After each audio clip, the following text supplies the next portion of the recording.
Information and communication technologies have transformed our societies. Today, this deluge of digital data washes over us from all sides all the time. We carry devices everywhere we go, which connect us with our loved ones, our co-workers, and ultimately the whole planet. Smartphones, computers, and tablets are constantly seeking our attention. The permanent zapping between these technologies has an impact on our lives and our brains. These digital tools act as electronic leashes and are responsible for cognitive overload and stress, especially in the workplace. Research into measuring the effects of this digital flood is only just beginning. In the meantime, what solutions do we have to deal with this ever-growing flow?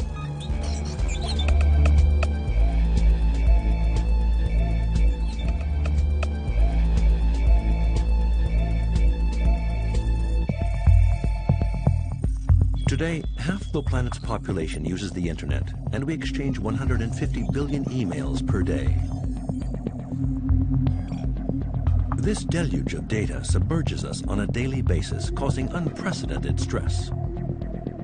On est stressé à la fois parce qu'il y a trop d'informations à traiter, que cette information arrive trop vite, sur un volume que de toute façon humainement on ne pourra pas traiter. Donc on a toutes les conditions pour être dans un stress assez avancé.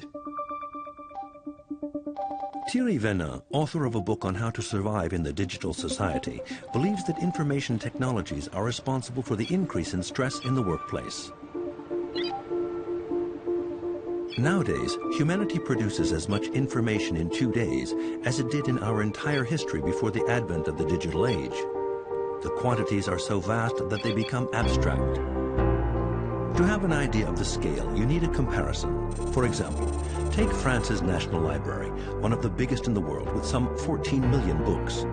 Every second, the equivalent of double this library is distributed on the web, or 63 million French national libraries a year.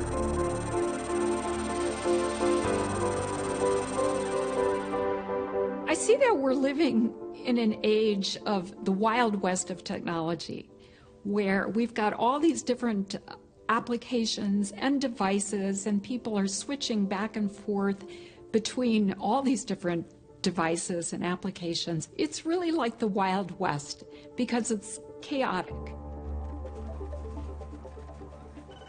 We're faced with a paradoxical situation in which the tools that should facilitate our lives seem to complicate them. How did we get to this point? How has digital technology revolutionized the workplace? That's what Cindy Fellio, researcher in information and communication sciences, wants to find out by interviewing managers on their rapport with the digital world.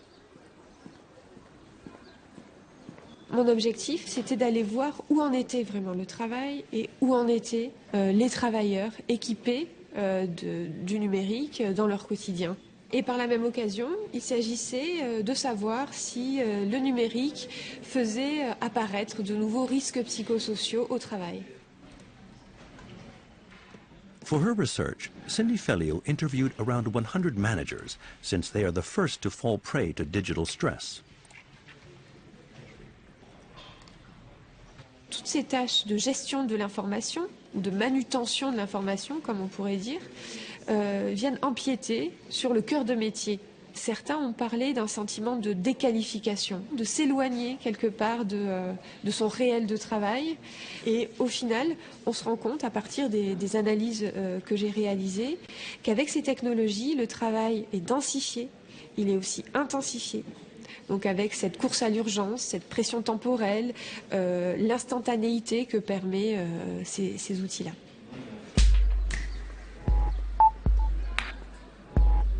Bernard Mananes is one of the managers interviewed by Cindy Fellio. In his previous post, he had trouble dealing with the pressure due to digital devices. He chose to change jobs to reduce the stress.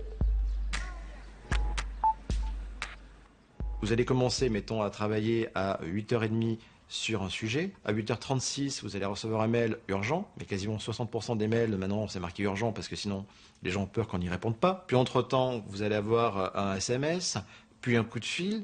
Et puis vous allez revenir sur votre dossier que vous avez commencé à 8h30, vous allez y revenir à 10h15, 10h30, 11h, en ayant perdu le fil de ce que vous souhaitiez faire. C'est-à-dire, excusez-moi, je suis en réunion, je peux vous rappeler plus tard à ce numéro?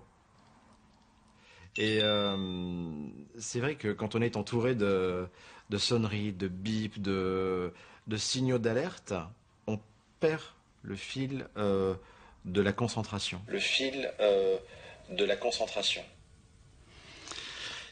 On voit bien que quand il est interrompu, il a beaucoup de mal à reprendre le fil de son idée. Et ça c'est extrêmement caractéristique de ces environnements que je qualifierais de bombardement électronique ou de torture de la goutte d'eau. C'est-à-dire que, par exemple, sur les groupes de travail que j'ai animés, on était à une interruption toutes les 6 minutes. Et finalement, le nouvel écosystème de travail numérique va être complètement organisé pour qu'on ne puisse pas y travailler. Hein. C'est exactement ce qui se produit là. These incessant demands force us to provide responses, a cycle that can eat up a lot of time. Experts estimate that just dealing with emails accounts for 30% of an employee's day.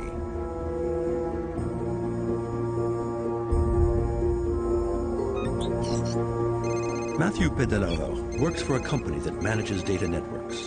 He doesn't have a choice. He has to be permanently connected. Oui, Francis. Non, vas-y, je t'écoute. Rapidement. Je dois pouvoir être joint 24 heures sur 24, n'importe quand, week-end, la nuit. Et d'ailleurs, c'est le cas. Parfois, je suis appelé même la nuit lorsqu'il peut y avoir des problèmes importants. D'accord.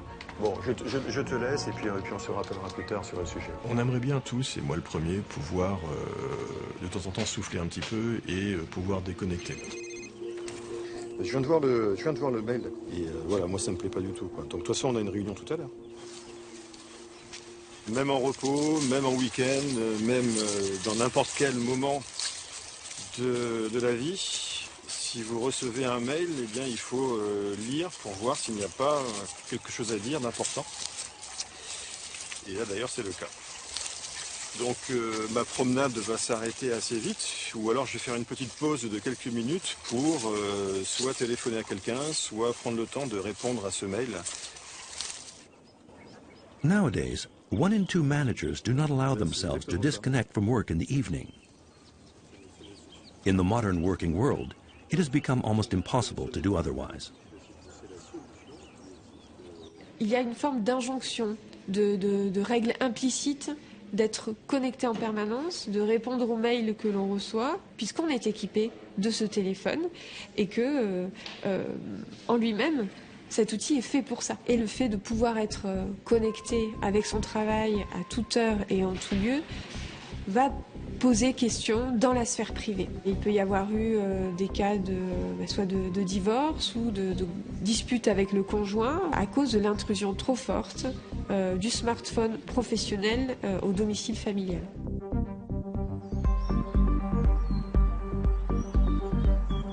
And when work becomes invasive, digital stress can lead to burnout.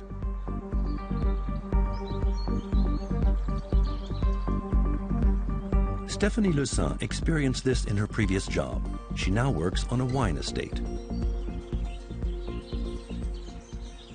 Il m'arrivait en fait fréquemment de me relever la nuit puisque je travaillais avec la Chine et l'Inde et de me relever pour faire des mails pour que ça aille plus vite en fait. Et je pensais que c'était efficient, que c'était pour le bien de la société. Je me sentais pas investie, mais il me semblait que la vie de la société allait en dépendre quelque part. Mais j'avais complètement oublié ma vie. C'est moi qui, en fait, me sentais dans l'obligation de me connecter parce que c'était une addiction complète. Je ne vivais pas sans la connexion, en fait. Il fallait que je me connecte, que je sache ce qui se passe, même le week-end, même en vacances, tout le temps. Je regardais tout le temps mes mails. C'était, voilà. Et même en lune de miel, en vacances, voilà. Et donc, à un moment, j'en ai pris conscience, je me suis rendu compte qu'il fallait que j'arrête. Et donc, oui, il y a eu un gros déclencheur, c'est Lilou, ma fille, qui un jour m'a dit « Maman, tu ne fais que crier, tu es vraiment trop méchante, il va falloir que tu te fasses opérer. » Voilà, j'ai décidé de prendre des mesures et puis d'arrêter de me connecter. Of course, in her new job, Stephanie still has to go online, but now she keeps it within strict hours approved by her employers. Stephanie narrowly avoided burnout, but not everyone is so lucky. J'ai été soumis moi-même à un burn-out il y a quelques années. Maintenant, je sais comment le gérer et le traiter différemment. Mais je pense sincèrement que c'est la surcharge d'informations qui vient de ces nouveaux outils informatiques qui me l'a provoqué. La surcharge, c'est quelque chose qui va amener forcément à un état de fatigue mentale et dans certains cas de burn-out. C'est le terme à la mode, mais pourquoi c'est un terme à la mode aussi? Parce qu'il est apparu aussi avec ces nouvelles technologies.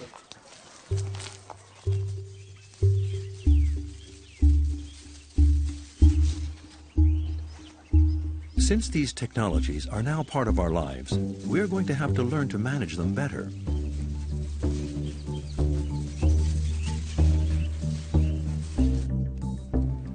According to Thierry Venin, in France and Germany, some 12% of the working population is at high risk of burnout.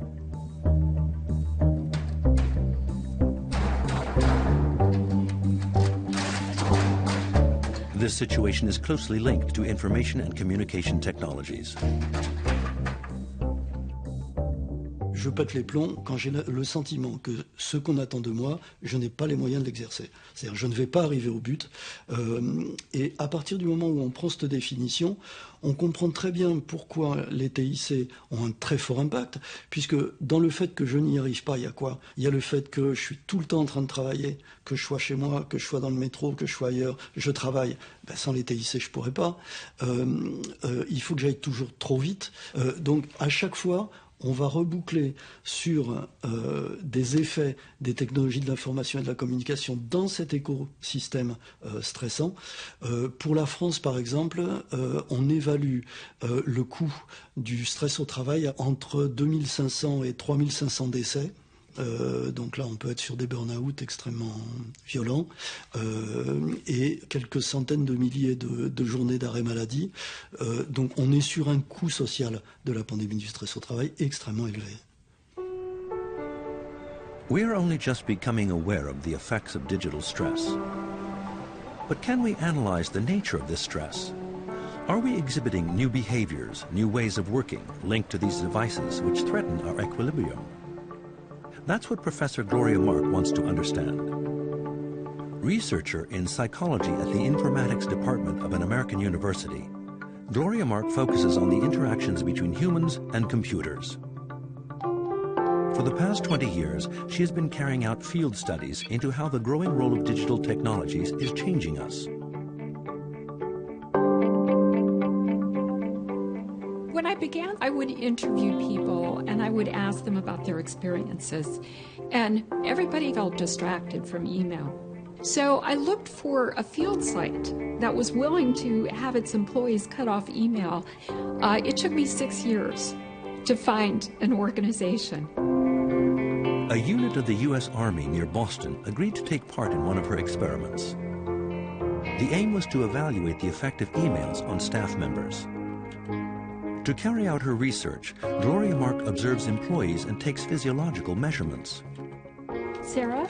Yes. Hi, I'm Gloria Mark, and we're doing a study. Thank you very much for volunteering. So I have some devices that I'd like you to wear. The professor equips the staff with a device that measures their heartbeat. This gives an indication of the level of stress. She adds a captor which measures the number of interactions between coworkers.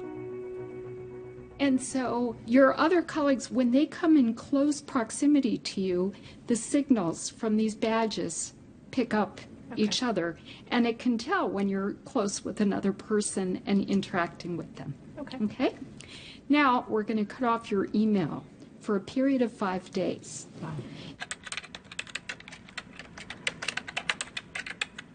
By analyzing the results before and after blocking email traffic, Gloria Mark observes an increase in direct interactions between staff members. Her study shows that email is the leading source of stress in the office. What we found was that the more time people spend on email, the higher their stress is. We also found that the longer time on email, the lower people assessed their productivity at the end of the day. This was a very robust result because we controlled for people's job characteristics.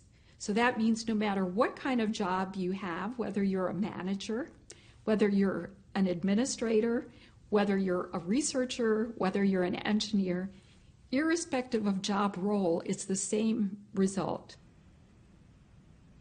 For the past 10 years, Gloria Mark has been taking careful measurements of our concentration span in front of screens.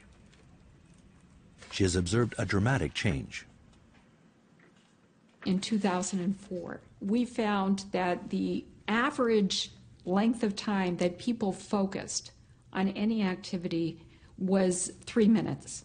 In 2012, we found that on any computer screen, people's attention was about 1 minute and 15 seconds on average.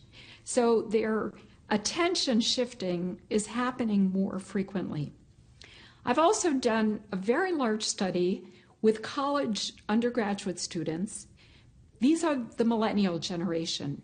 These are young people that have grown up with the internet, with digital devices, with smartphones, and their attention duration on any computer screen is even shorter. It's about 45 seconds.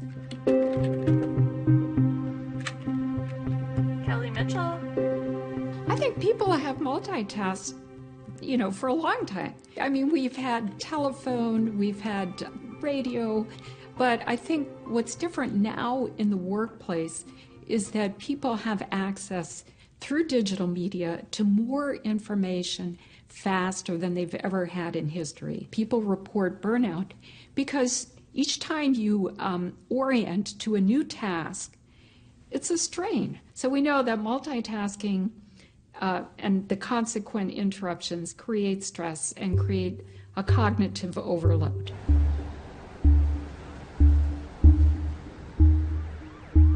In our increasingly digital societies, constant pressure and multitasking have become the norm. But just how far can our brains deal with such overload?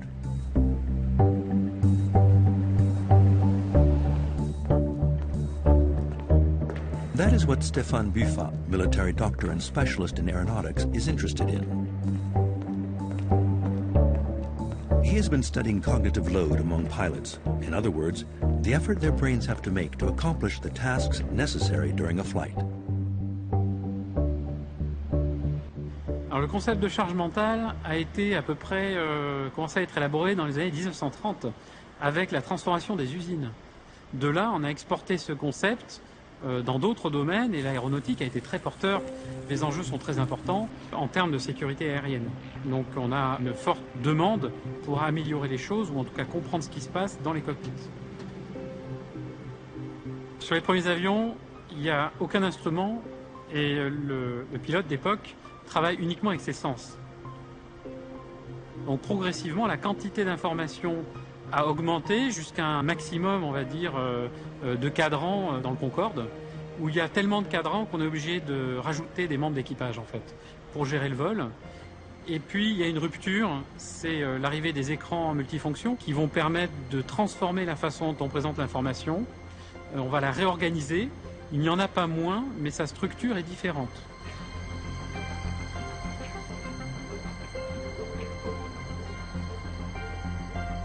To study the cognitive load among pilots, Stéphane Buffat measures electrical activity in the brain and heart rate, and observes pilots' behavior during flight.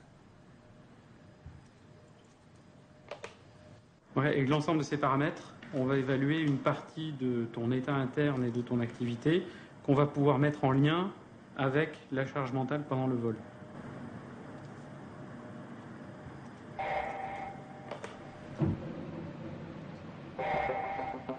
Et l'intérêt de ces mesures, c'est qu'elles vont nous donner une dynamique des états pendant le vol et pendant les actions, et on va pouvoir analyser ces signaux.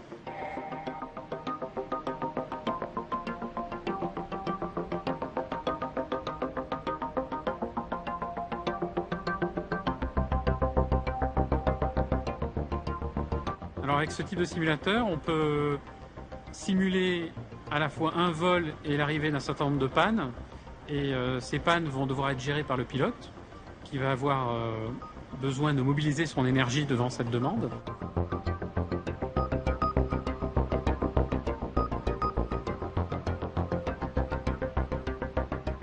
Le pilote a besoin de mobiliser toutes ses ressources, qu'elles soient mémorielles, attentionnelles. Si on lui met plusieurs tâches concurrentes à un certain moment, il va devoir gérer ses priorités pour faire son action. Ok, pas de moteur.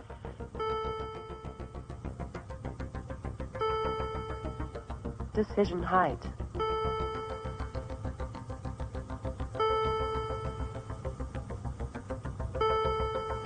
Ok, on est posé, tout va bien. Quand le pilote d'hélicoptère va avoir une panne et une ligne à haute tension, il va choisir le danger le plus immédiat qu'il va traiter en urgence, très rapidement, probablement la ligne à haute tension. Donc changer de tâche, ça a un coût en termes de temps de traitement de l'information et en termes d'erreur. Donc on peut le constater dans une mission de simulateur. With this simulated engine failure, the pilot has to deal with a sudden flood of information. It is therefore crucial that he does not make any mistakes while he has several tasks to accomplish. Activation of the malfunction.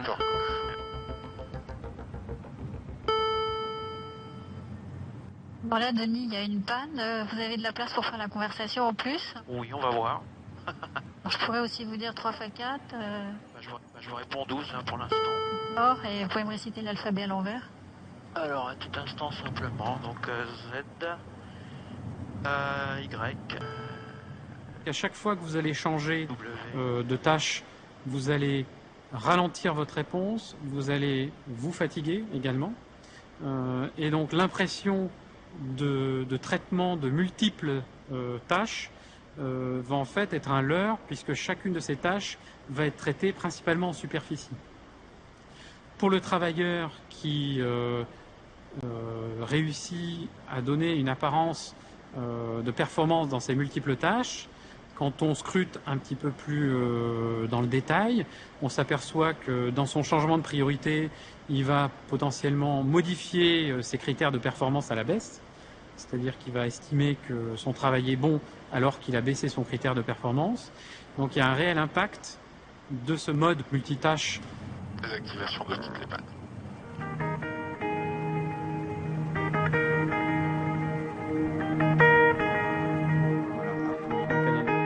After analyzing the data recorded on the memory card, the experiment shows that the multitask mode reduces performance even for an experienced pilot.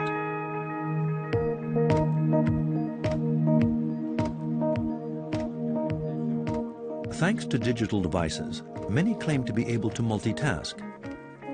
But most of the time, the impression of efficiency this gives us is little more than an illusion. What is going on in our brains when we handle several tasks at the same time? And what impact does multitasking have on our attention span? That is what Aurélie Bidet-Collet, neuroscience researcher in Lyon, is studying.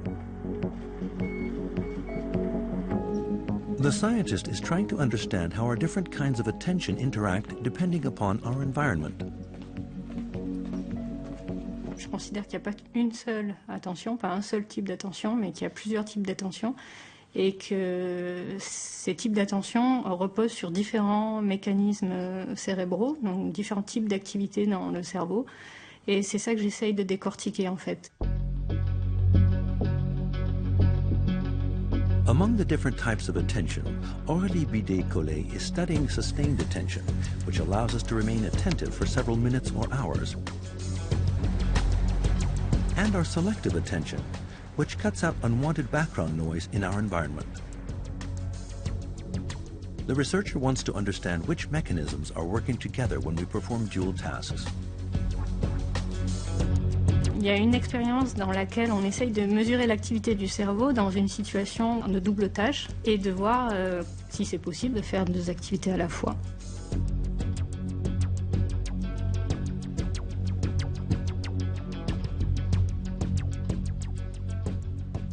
Donc tu vas entendre ton prénom.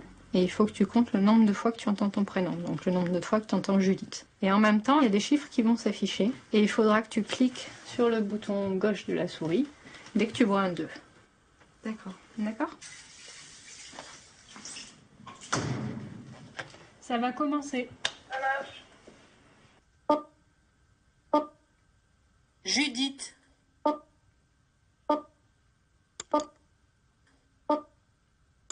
Judith. Judith. Donc là, on va apparaître sur les électrodes qui sont à l'arrière de la tête des oscillations lentes qui montrent que sa vigilance est en train de baisser. Donc en fait, elle est moins attentive à ce qu'elle est en train de faire. The analysis of Judith's brainwaves shows that trying to accomplish two tasks is leading to a conflict in her brain because she is using the same network of neurons. Judith. Quand on essaie de répondre au téléphone et d'écrire un email en même temps, le cerveau va plutôt alterner entre les deux activités. Et ce qui va se passer, c'est qu'au moment où vous allez écrire un bout de l'email, vous allez rater ce que votre interlocuteur vous dit au téléphone. Si on fait deux activités qui reposent sur les mêmes réseaux du cerveau, donc écrire un email et répondre au téléphone, on utilise le réseau du langage dans les deux cas. Et donc le réseau va saturer et forcément, il y a au moins une des deux activités qui va en pâtir. In the workplace, we often operate in a noisy environment, with phones ringing and coworkers talking, what scientists call non-pertinent information. Like the beeps in this experiment, these sounds interfere with our attention, even though most of the time we are able to ignore them. Le cerveau a des mécanismes d'inhibition qui vont en fait réduire les réponses aux sons non pertinents. Un peu comme si c'est des sons, par exemple, le cerveau les rendait silencieux et vraiment les atténuer et arrêter de réagir à ces informations-là. These inhibitor mechanisms are essential, since our brains are continually bombarded with sound and visual information from our immediate environment. But the dual task situation upsets these filters, as Aurélie Bidet-Collet's experiment shows. Quand on se retrouve en situation de double tâche, les mécanismes d'inhibition sont fortement affectés. Donc on arrive beaucoup moins à inhiber les stimuli non pertinents de l'environnement, comme le bruit de la machine à café à côté ou quelqu'un qui passe dans le couloir. The experiment shows that in a dual task situation, we are much less capable of cutting out noise and our attention suffers. The notion that some people are multitaskers is thus refuted by scientific studies. Le fantasme qui consiste à renforcer les jeunes dans l'idée qu'ils pourraient être plus multitâches que leurs aînés ne correspond à aucune étude cognitive sérieuse et les conforte dans un zapping compulsif qui va leur faire beaucoup de mal. Ce qui est probablement remarquable, c'est qu'on pourrait s'attendre à ce que les jeunes générations fassent mécaniquement baisser le taux de stress, puisqu'ils sont nés avec le numérique, ils sont soi-disant à l'aise avec le numérique, etc. Et là, les enquêtes sont étonnantes, puisqu'on est exactement sur la pente inverse, notamment une grosse enquête européenne auprès de 30 000 salariés, où tous les taux de stress des jeunes par rapport aux aînés, en lien avec les technologies de l'information et de la communication, sont très sensiblement supérieurs. This survey, carried out by the GfK Institute in 29 countries, showed that 39% of under 30s suffer from work taking up too great a place in their lives.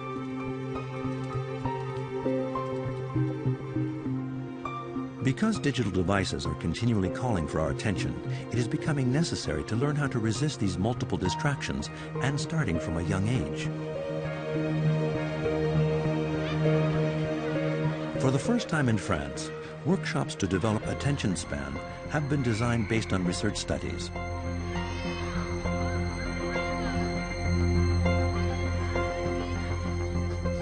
These workshops are the result of a collaboration of the neuroscientist Jean-Philippe Lachaud and the Education Administration in the Lyon region.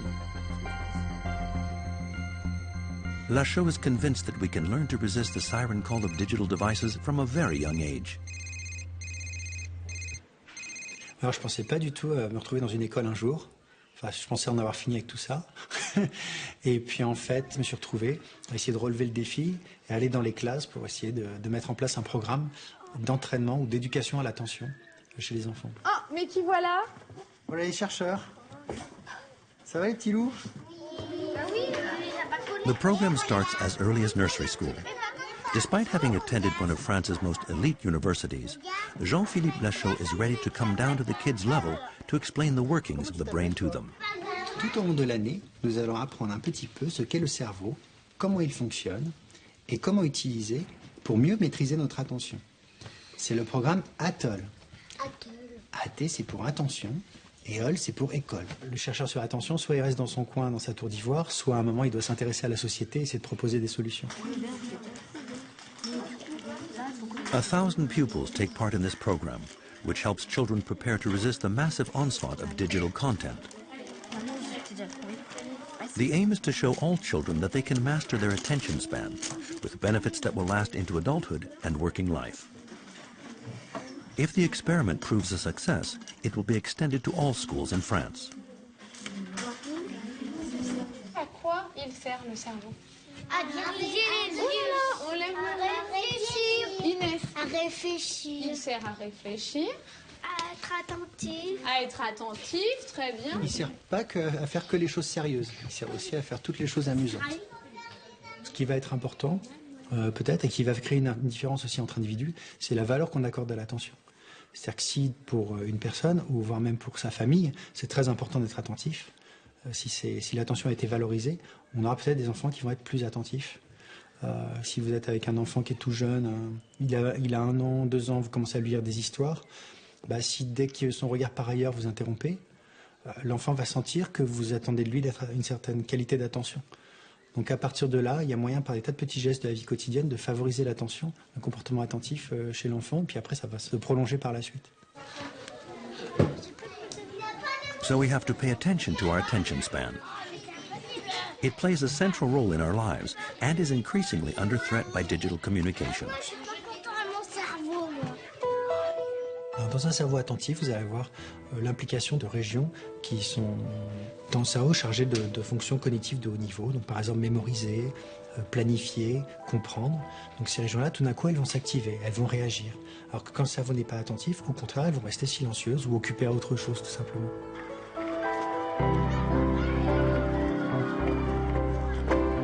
The attention training exercises continue. On the beam, the children must continually refocus their attention to stop themselves from falling. The mental picture of the beam will accompany them throughout their apprenticeship. Rester en équipe sur un poutre, c'est arriver à rester stable malgré des forces qui vont avoir tendance à me faire partir d'un côté ou de l'autre. De la même façon, pour l'attention, c'est pareil. J'essaie d'être concentré, j'ai un exercice, il y a un point A, un point B, par exemple, le début et la fin de l'exercice, et je vais essayer de rester concentré, même si j'ai des forces qui font dévier mon attention, que j'ai envie de parler aux copains, que j'ai une idée, que je vais avoir décollé de mon exercice. Comment est-ce que j'apprends à résister à ces forces en remarquant, par exemple, que effectivement, qu'il y a cette trace dans le corps, que je pars, donc je vais détendre tout ça et essayer de le ramener. Donc stabilisation du corps, stabilisation de l'esprit, stabilisation de l'attention. Jean-Philippe Lachaud come up with other techniques to help stabilize our attention.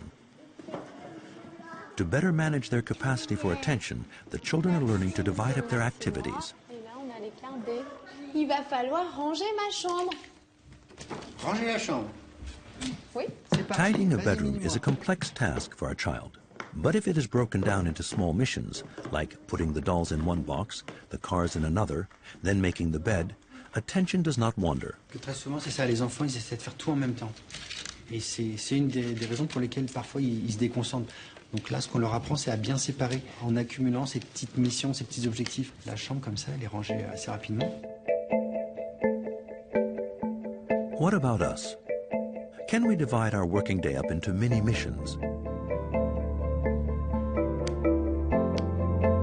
The key to maintaining good attention is establishing a sequence of tasks, setting one objective after another. On the face of it, that's not so hard. But few of us manage to stick to this, because we think we'll go faster by tackling multiple objectives. L'un des problèmes des enfants, mais même les adultes, c'est que souvent, on se laisse distraire. C'est-à-dire qu'on n'a pas une intention très claire de ce qu'on cherche à faire. On a un petit peu plusieurs objectifs en même temps. Et du coup, il faut bien imaginer qu'à ce moment-là, Le cerveau doit prendre des décisions en fait plusieurs fois par seconde sur ce qui est important ou non. Et cette prise de décision, elle peut devenir terriblement compliquée si justement on essaie de faire plusieurs choses à la fois, si on n'est pas très au clair sur son intention. Et en plus de ça, on a vu que le numérique va solliciter énormément le système attentionnel. Au lieu d'avoir 2 ou 3 choses potentiellement intéressantes, j'en ai 15 000. C'est-à-dire que je suis sur Internet, je cherche à répondre à une question particulière que j'ai en tête, puis tout d'un coup, je vais voir une publicité sur le côté ou un lien. Cliquez sur ce lien pour... Tout d'un coup, je clique, ça y est, je suis parti, j'ai oublié ce que je cherchais. Donc j'ai oublié mon intention initiale. Quand on essaie de faire plein de choses en même temps, même si on affectionne ce mode multitâche, il va quand même falloir garder en mémoire toute une quantité très importante de choses. Il va falloir se souvenir de tout ce qui concerne la tâche 1, la 2, la 3, la 4. Et ça finit par s'encombrer et vraiment à devenir très lourd sur le plan cognitif. Donc autant se créer ces petites mini-missions qu'on peut clore à chaque fois pour pouvoir être entièrement disponible pour une nouvelle mission. Jean-Philippe Lachaud has no doubt that attention can be learned and that it needs to be developed like a muscle. Although digital devices have invaded our daily lives and are continually seeking our attention, some people handle this better than others.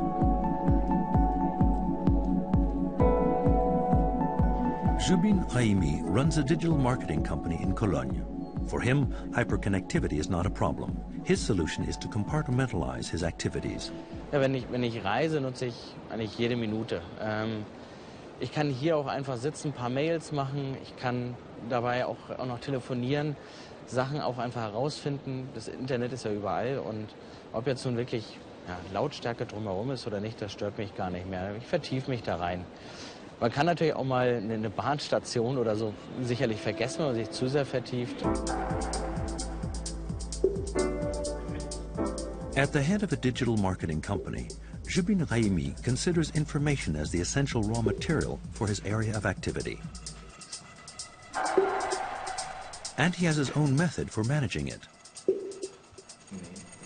Man muss ja nicht dauernd immer auf Informationen reagieren, sondern zu sagen, ich habe mir eine ganz bewusste Zeit und einen Zeitraum geschaffen, wo ich mich damit beschäftige, mal eine Stunde zu lesen, was ist neu im Umfeld von XYZ. Und mit dieser Art und Weise dreht man das um, dass man selber wieder in der Position ist, aktiv zu agieren und sich nicht führen zu lassen. If Jubin Raimi knows how to conserve his attention amidst the noise and multiple distractions, it's all thanks to chess. From a young age, he received high-level training in some surprising methods. Führte dann so weit, dass wir dann, ich nenne es mal, abstruse Sachen gemacht haben, wie ein Schachspiel in der Mitte eines Fußballfeldes, eines Hallenfußballfeldes und drumherum wird gespielt. Und der Gag war das dabei, dass halt die Personen, die Fußball gespielt haben, natürlich immer so dicht wie möglich an den Schachspielern vorbeigespielt haben, um die auch zu stören. Die Schachspieler durfte man nicht abschießen, das war dann wie ein Tor für den Gegner.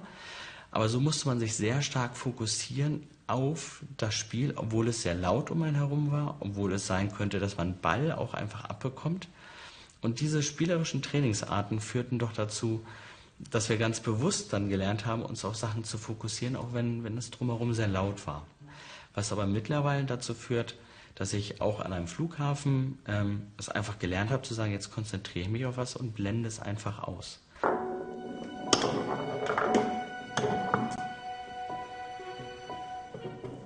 The example of Jubin Raimi shows that attention training can help people deal with the pressures of digital demands.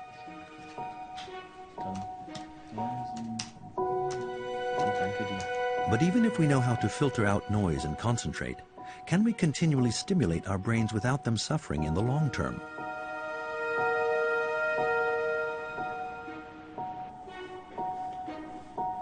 That is the question that Francis Eustache, a neuropsychology researcher in Caen, is trying to answer. He thinks it is essential to give our brains the possibility to disconnect.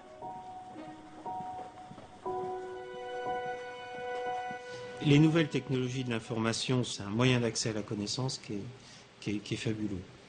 En même temps, je pense qu'il faut qu'on ait cette réflexion sur notre vie quotidienne, mais aussi sur l'impact sur le fonctionnement de notre cerveau.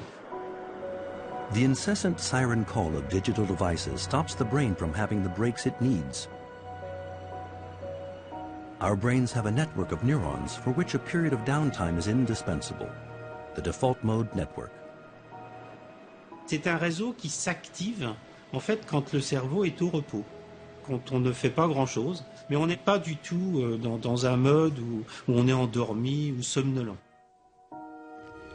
When our thoughts wander and we don't seem to be very active, the brain carries on working, just in a different way. A special network of neurons becomes active, the default network. This is what does the work when we are not concentrating on a specific task, like calculation or writing an email. This network involves several areas of the brain. On voit ces zones rouges, donc c'est le réseau par défaut, avec la partie antérieure du cerveau, le cortex préfrontal médian, et puis la partie plus postérieure ici, qu'on appelle le gyrus singulaire postérieur. Alors ça correspond schématiquement un petit peu en avant, ici, des régions qui sont un peu sur le front, ici, et puis au contraire, des régions qui sont en arrière, et qui sont dans le repli des hémisphères cérébraux. This network becomes active when, for example, we're driving on a familiar road in good weather conditions and the traffic is fluid. On ne manque pas de vigilance. Et on est tout de même, on a une attention, mais qui est une attention diffuse. Et s'il y a un danger, on réagit tout de suite. Tout en surveillant, c'est un peu la merveille de notre machinerie cérébrale, on est capable de faire autre chose. Et quelque chose vraisemblablement qui paraît simple, mais qui est très élaboré, très important pour... j'ai envie de dire, notre équilibre psychique. Francis Eustache's research shows that the default network plays a fundamental role for our memory. It is, however, fragile, a fact that can be observed in certain neurological illnesses, which means the default network doesn't function correctly. C'est un réseau qui est impliqué dans la mémoire, qui nous permet le travail de synthèse de la mémoire, le lien entre ce qui est ancien, ce qui est nouveau, la projection dans le futur, le lien certainement avec d'autres personnes. C'est un réseau qui est extrêmement important pour à la fois notre bien-être et pour notre insertion dans le monde.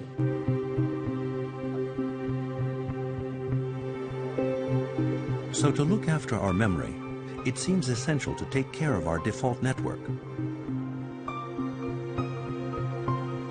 And to do that, we have to be capable of taking breaks, far from digital stimuli. Je pense que le travail cérébral, le travail de synthèse de la mémoire, c'est aussi se ménager des moments à soi qui nous permettent et qui permettent à notre cerveau de synthétiser, de réfléchir, de ne pas être simplement répondeur, d'être pas simplement à la merci des stimulations externes. Memory is not just a matter of having lots of memories. It's above all a construction, a synthesis. Hence the importance of looking after it. But the attraction of digital information is such that the desire to be connected often takes precedence.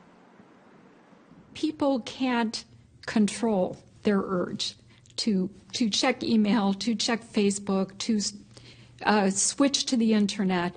So people report when we interview them that they just feel compelled to check.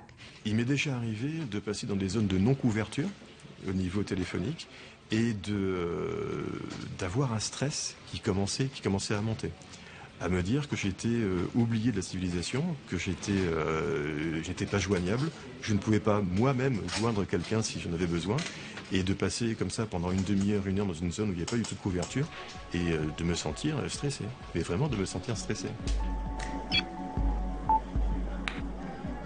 Where does that urge to be in touch and always have access to information come from? Are the mechanisms the same as an addiction to alcohol or drugs?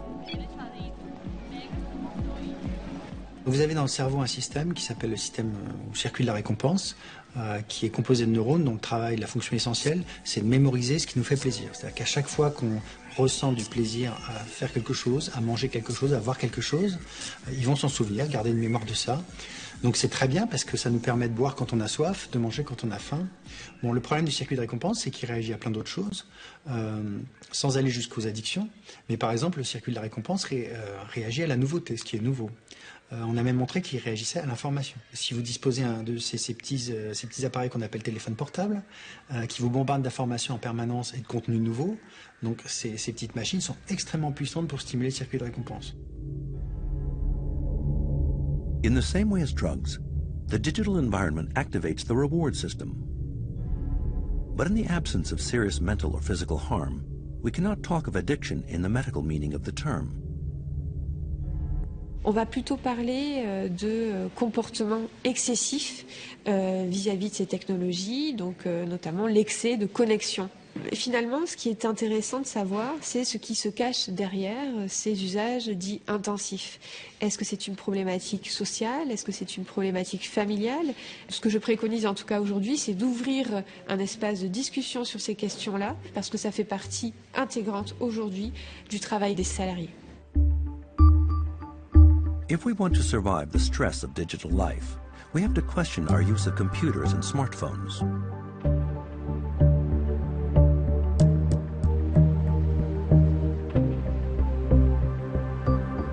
But in the interaction between humans and machines, perhaps we might look to the machines for progress. Improving IT technologies to lighten our cognitive load is the focus of computer science researcher Professor Robert Jacob and his team.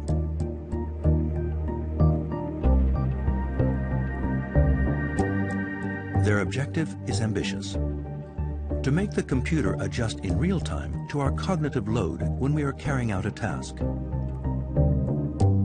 The idea is that the computer will send us lots of information when our brain is available and less when it is tired. We think of the person and the computer as two powerful information processors connected to each other by a narrow bandwidth, very limited connection, which is the user interface, the screen, the keyboard, the mouse, whatever. So we're trying to improve the amount of information that can be passed across that. In our particular work, we're trying to improve the information from the user to the computer, because that seems like the one with the lowest bandwidth with current technology. It is not yet a question of the computer reading our thoughts, but of knowing our workload at any given time. Thanks to an imagery technique, software analyzes the oxygen in the blood flow in the prefrontal cortex. The more oxygen the brain consumes, the harder it is working.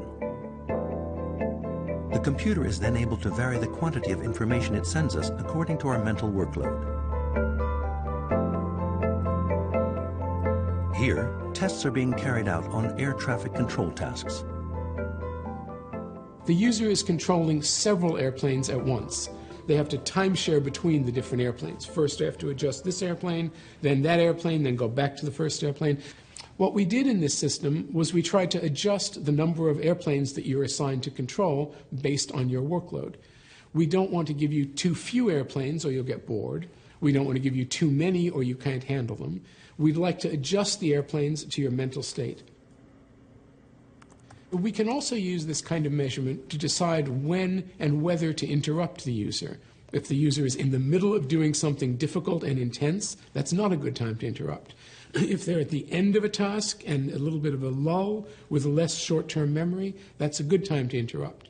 So our goal is to make what we call implicit user interfaces that pull information out of the user without taking any of their attention in order to do it. Professor Jacob's research could initially be applied to air traffic controllers, who are subjected to a vast influx of information resulting in permanent stress. In the long term, he plans to extend his work to other fields of activity.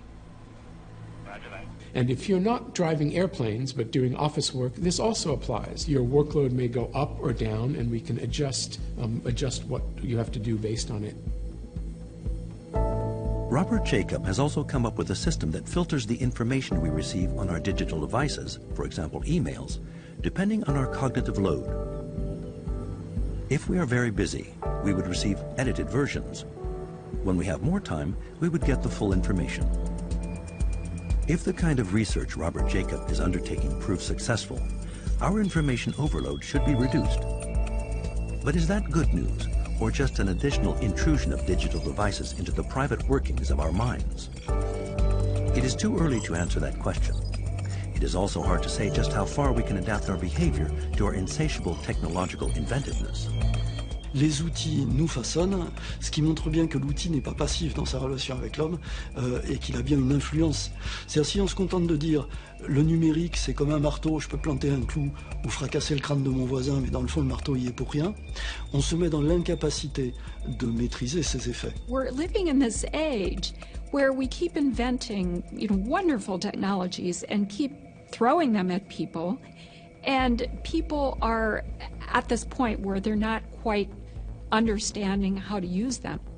And so we have to think how we can design technology to adapt better to how humans think. We want to design technologies to promote productivity, for people to be effective, but also it should not infringe on our well-being. The digital deluge which is flooding our world challenges our place in society. It is up to us to limit the harmful effects of information overload, to not allow our attention span to be undermined by the demands of technology, and to reclaim the right to be disconnected.